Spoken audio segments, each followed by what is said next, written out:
Perhatian semua, tas hitam berisi dokumen vital perusahaan telah hilang. Itu nyawa perusahaan ini. Jika siapapun berhasil menemukannya, saya bersumpah di hadapan kalian semua. Bila ia seorang lelaki, dia akan menjadi suami saya. Namun jika perempuan, dia akan menjadi saudara saya dan tinggal bersama selamanya. Kata-kata itu membuat ruangan bergemuruh. Ada yang terperangah, ada yang terkekeh tak percaya. Ada pula yang saling pandang dengan mata membesar. Tiba-tiba, pintu besar di belakang aula berderit terbuka. Dari kejauhan, tampak seorang pemuda berpakaian sederhana, memeluk erat sebuah tas hitam dengan kedua tangannya. "Nyonya!" Saya menemukannya di samping rak sepatu garasi. Saya kira ini milik Nyonya. Aula megah itu berdiri anggun dengan dinding kaca menjulang tinggi, memantulkan cahaya matahari sore yang masuk melalui tirai tipis berwarna krem. Lampu gantung kristal di langit-langit berkilauan, memantul bagai ribuan bintang di angkasa, namun indahnya ruangan itu tak mampu menutupi ketegangan yang merambat di udara. Ratusan karyawan berkumpul, sebagian masih berdiri dengan setelan jas rapi, sebagian lainnya duduk di kursi berderet dengan wajah penuh tanya. Semua mata tertuju pada panggung utama, di mana seorang perempuan muda dengan gaun bisnis putih berdiri tegak. Dialah Aisyah Zahra, CEO muda yang baru berusia 27 tahun, namun sudah memimpin perusahaan sebesar Zahra Corporation. Aura wibawanya terpancar jelas, meski di balik mata indahnya ada bayangan kegelisahan yang tak bisa disembunyikan. Ia menatap ke arah kerumunan, menarik napas panjang seolah mengumpulkan keberanian, lalu suaranya menggema lantang. "Tas hitamku hilang. Di dalamnya ada seluruh dokumen penting perusahaan ini. Dokumen yang bisa menentukan hidup mati perusahaan kita." Suaranya begitu tegas, membuat detak jantung para karyawan ikut berdegup kencang. Sesaat suasana berubah kacau. Beberapa karyawan saling berbisik, ada yang menutup mulutnya dengan tangan, ada yang memandang tak percaya. Seorang staf muda di barisan belakang bahkan sempat bergumam panik. Kalau dokumen itu hilang, habislah kita semua. Namun sebelum bisikan itu semakin gaduh, Aisyah kembali berbicara. Sorot matanya tajam, menembus kerumunan, membuat semua orang terdiam mendengarkan. "Aku akan membuat janji di hadapan kalian semua. Janji yang tidak akan kutarik kembali," katanya dengan suara yang bergetar, namun tetap terdengar tegas. "Siapapun yang berhasil menemukan tas hitam itu, bila ia seorang lelaki, aku akan menjadikannya suamiku. Tetapi jika perempuan, aku akan menjadikannya saudara, tinggal bersamaku seumur hidup." Kalimat itu meledak bagai bom di ruangan. Riuh terdengar dari segala arah. Ada yang terkejut, ada yang nyaris tertawa, ada pula yang membeku di tempatnya. Barisan manajer di kursi depan saling berpandangan dengan wajah tak percaya. Salah satunya, seorang pria berkacamata dengan rambut mulai memutih, berbisik pelan pada rekannya. Apakah dia benar-benar serius? Itu taruhan hidupnya sendiri. Rekannya, seorang wanita paruh baya yang sudah puluhan tahun bekerja di perusahaan itu, hanya menggeleng dengan wajah cemas. "Nona Zahra, selalu keras kepala. Kalau sudah bicara begini, berarti dia tidak main-main," katanya lirih. Bisikan-bisikan itu terus bergulir di antara karyawan, menambah rasa tegang yang kian mengikat ruangan. Namun di atas panggung, Aisyah tetap berdiri tegak. Kedua tangannya mengepal di samping tubuh. Meski tampak angkuh, dalam hatinya sebenarnya sedang berkecamuk. Apa aku terlalu gegabah? Bagaimana jika tas itu tidak pernah ditemukan? Bagaimana jika sumpahku dipermainkan orang? Namun ia tahu, seorang pemimpin tidak boleh terlihat ragu. Wajahnya tetap dingin, meski jiwanya penuh gejolak. Di tengah riuh rendah itu, Tiba-tiba terdengar suara berat dari pintu besar di belakang aula. Pintu yang jarang sekali digunakan. Krit! Pintu kayu besar itu berderit perlahan, memotong semua percakapan. Seketika, seluruh kepala serentak menoleh. Ruangan yang tadinya gaduh berubah hening seketika.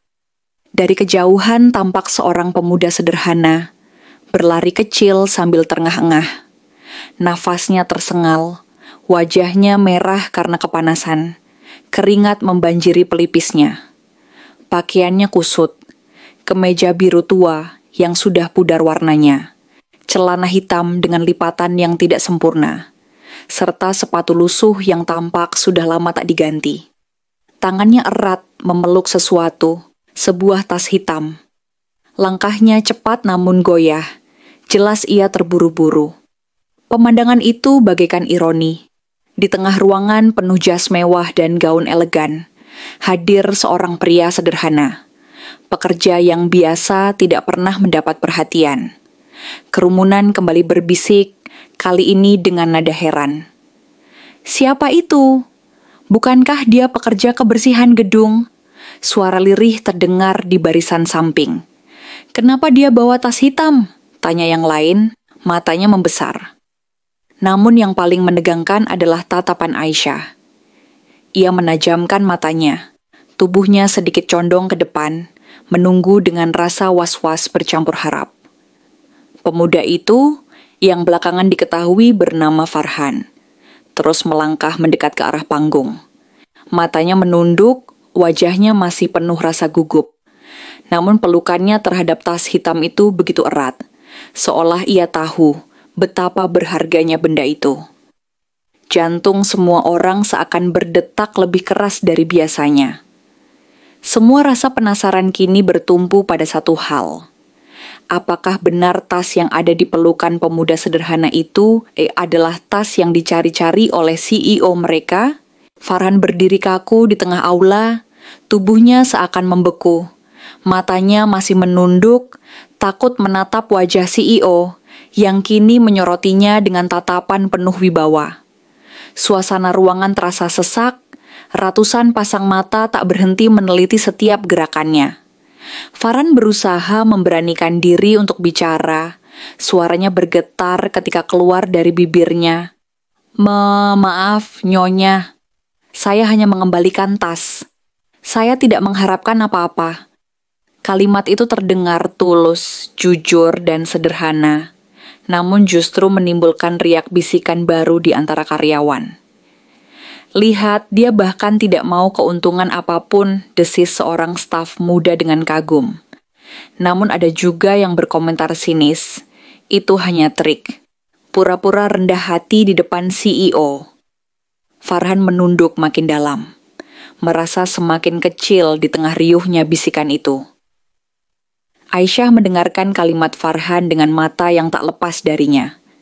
Di wajahnya tampak garis tegas, namun jika diperhatikan lebih dekat, ada sedikit goyah di balik tatapan itu.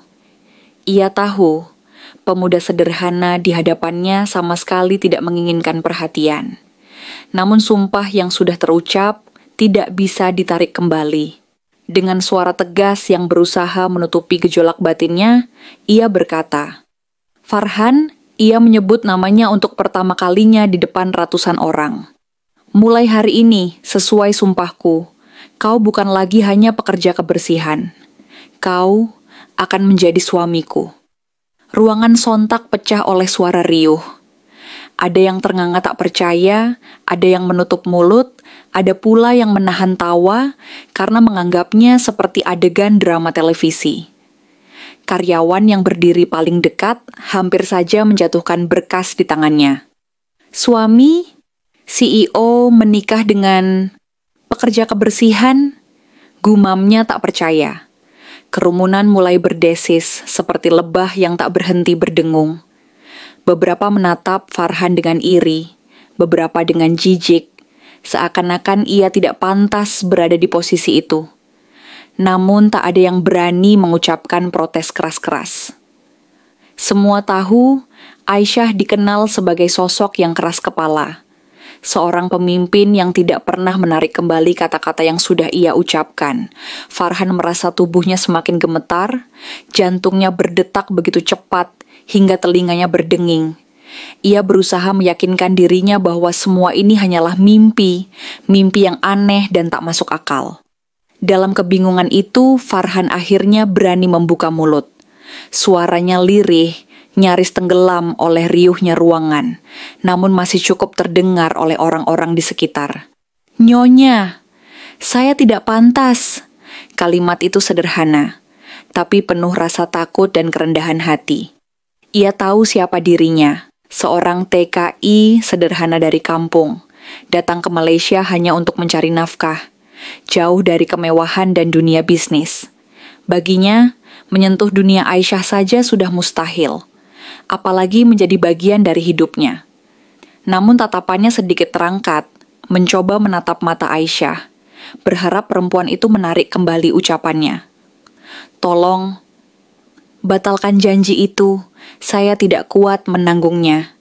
Begitu suara hatinya berteriak. Aisyah mendengarkan kata-kata itu dengan wajah yang lebih lembut. Sorot matanya tidak lagi sekeras sebelumnya. Untuk pertama kalinya sejak pengumuman itu, ia tampak seperti seorang perempuan muda biasa, bukan hanya seorang CEO dingin. Dengan nada tegas namun ada getar perasaan di dalamnya, ia menjawab, "Pantaskah atau tidak, itu bukan lagi urusanmu, Farhan. Kau menemukan tas ini, kau menyelamatkan perusahaan, dan janji yang keluar dari mulutku harus kutepati." Suasana ruangan kembali hening. Ucapan itu seperti palu terakhir yang menancapkan takdir. Farhan merasakan dunia seolah berputar. Ia ingin menyangkal, ingin menolak, tapi wibawa Aisyah terlalu kuat. Ia hanya bisa menunduk, menerima bahwa hidupnya baru saja berubah dalam sekejap mata. Ruangan besar itu seolah menahan napas ketika Farhan tetap berdiri di bawah sorotan mata ratusan orang. Ia berusaha menahan air mata yang hampir jatuh di pipinya. Ia tahu, bila satu tetes saja keluar, ia akan terlihat semakin lemah di hadapan semua orang. Namun dalam dirinya, gejolak itu tak bisa terbendung. Antara syukur, takut, dan bingung bercampur jadi satu. Ia bisa merasakan pandangan karyawan yang bermacam-macam. Ada yang penuh iri, ada yang sinis, ada pula yang menyeretkan kekaguman tulus. Apa ini yang disebut takdir? Batinnya bergetar. Selama ini ia hanyalah orang asing yang hidup di sudut-sudut gedung megah itu, membersihkan debu dan sampah yang ditinggalkan orang-orang berjas mahal. Kini, dalam sekejap, ia dipaksa berdiri sejajar dengan pemimpin paling disegani di ruangan itu. Bisikan karyawan kian ramai. Seorang sekretaris muda di barisan depan menutup mulutnya sambil berkata pada rekannya, "Ini akan jadi berita besar, percayalah. Besok semua media bisnis pasti heboh. CEO Zahra Corporation menikah dengan pekerja kebersihan." Rekannya hanya bisa menelan ludah, membayangkan betapa reputasi perusahaan bisa terguncang. Namun Aisyah tidak tampak goyah sedikit pun. Ia berdiri tegak di panggung. Gaun putihnya berkilauan oleh cahaya lampu kristal. Wajahnya serius bagai patung megah. Semua orang tahu, sejak awal kariernya ia memang berbeda. Perempuan muda yang berani mengambil keputusan besar, meski dunia di sekitarnya penuh kritik. Dengan tatapan mantap, ia seolah ingin menegaskan kepada semua saksi bahwa pilihannya tidak akan pernah ditarik kembali. Aisyah lalu menatap Farhan, kali ini dengan sorot mata yang lebih dalam. Suaranya menurun, lembut, namun tetap berwibawa. "Farhan, jangan pernah menyesali kebaikan kecilmu," katanya. Suaranya bergetar dan meresap ke seluruh aula. Karena dari hal kecil itulah, Tuhan sering membalikan seluruh takdir manusia. Kalimat itu menggema dalam hati semua orang yang mendengar. Seisi ruangan mendadak hening, bisikan lenyap seketika, seolah kata-kata itu memiliki kekuatan magis. Farhan mengangkat wajahnya perlahan, menatap mata Aisyah untuk pertama kalinya dengan penuh keberanian. Ia terhanyut oleh ketulusan yang tersirat di balik ucapan itu, meski tak sepenuhnya paham mengapa seorang perempuan sehebat Aisyah bisa berbicara begitu padanya. Jika itu yang Nyonya kehendaki, saya tidak akan menolak. Suara Farhan akhirnya keluar, masih bergetar, namun lebih mantap daripada sebelumnya. Matanya berkaca-kaca, perasaan takut masih membayang, tapi ada secercah keberanian yang muncul. Tapi saya takut, saya tidak mampu membahagiakan Nyonya. Kalimat itu jujur, keluar dari hati yang tulus. Semua karyawan yang mendengarnya terdiam, sebagian bahkan mulai merasa haru. Di atas panggung, Aisyah tersenyum tipis. Senyum pertama yang muncul sejak drama ini dimulai. "Aku yang akan belajar bahagia bersamamu," jawabnya pelan. Kalimat itu menghantam dada Farhan seperti petir yang hangat, menggetarkan sekaligus menenangkan. Ruangan seketika bergemuruh lagi, kali ini dengan campuran tepuk tangan, sorakan, dan bisikan tak percaya. Ada yang bersorak tulus, ada yang hanya mengikuti suasana, ada pula yang masih menggeleng tak habis pikir. Namun bagi Farhan dan Aisyah, semua suara itu seakan lenyap. Yang mereka rasakan hanyalah tatapan mereka yang bertemu, tatapan dua jiwa dari dunia yang berbeda. Dipaksa menyatu oleh janji yang tak disengaja. Farhan merasa kakinya lemah, namun hatinya dipenuhi sesuatu yang tak pernah ia rasakan sebelumnya. Harapan. Aisyah sendiri merasakan hal yang sama, meski ia berusaha menutupi dengan wibawa seorang pemimpin. Dan di sanalah, di tengah aula megah dengan ratusan saksi, dimulai sebuah kisah baru. Kisah tentang cinta yang lahir bukan dari romansa biasa, melainkan dari kehilangan, keberanian, dan sebuah sumpah yang mengikat dua dunia, yang tak pernah direncanakan untuk bertemu. Ruangan besar itu seolah menahan napas ketika Farhan tetap berdiri di bawah sorotan mata ratusan orang. Ia berusaha menahan air mata yang hampir jatuh di pipinya. Ia tahu, bila satu tetes saja keluar, ia akan terlihat semakin lemah di hadapan semua orang. Namun dalam dirinya, gejolak itu tak bisa terbendung. Antara syukur, takut, dan bingung bercampur jadi satu. Ia bisa merasakan pandangan karyawan yang bermacam-macam. Ada yang penuh iri, ada yang sinis, ada pula yang menyeretkan kekaguman tulus. Apa ini yang disebut takdir? Batinnya bergetar. Selama ini ia hanyalah orang asing yang hidup di sudut-sudut gedung megah itu, membersihkan debu dan sampah yang ditinggalkan orang-orang berjas mahal.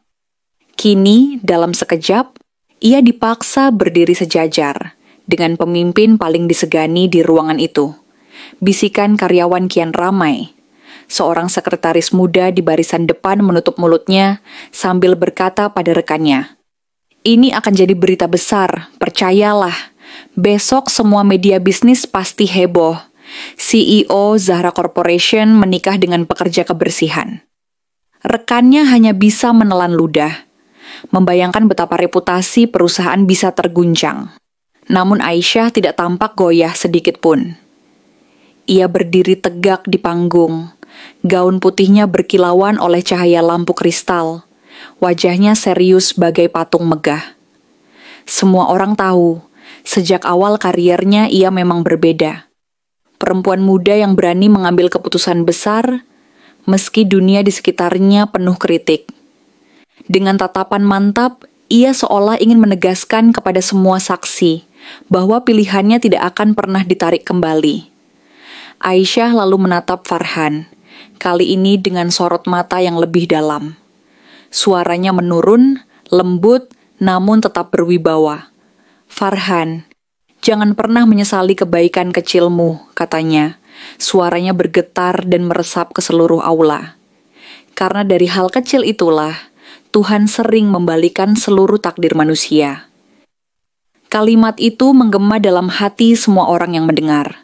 Seisi ruangan mendadak hening, bisikan lenyap seketika, seolah kata-kata itu memiliki kekuatan magis.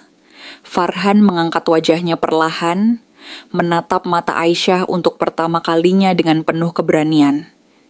Ia terhanyut oleh ketulusan yang tersirat di balik ucapan itu, meski tak sepenuhnya paham mengapa seorang perempuan sehebat Aisyah bisa berbicara begitu padanya. Jika itu yang Nyonya kehendaki, saya tidak akan menolak. Suara Farhan akhirnya keluar, masih bergetar, namun lebih mantap daripada sebelumnya.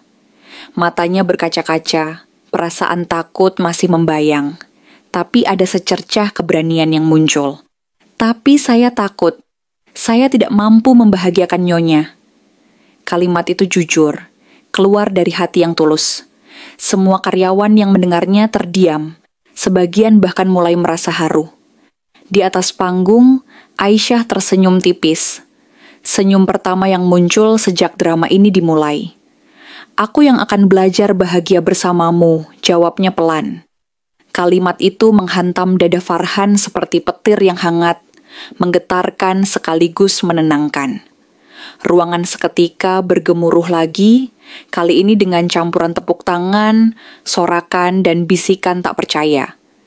Ada yang bersorak tulus, ada yang hanya mengikuti suasana, ada pula yang masih menggeleng tak habis pikir.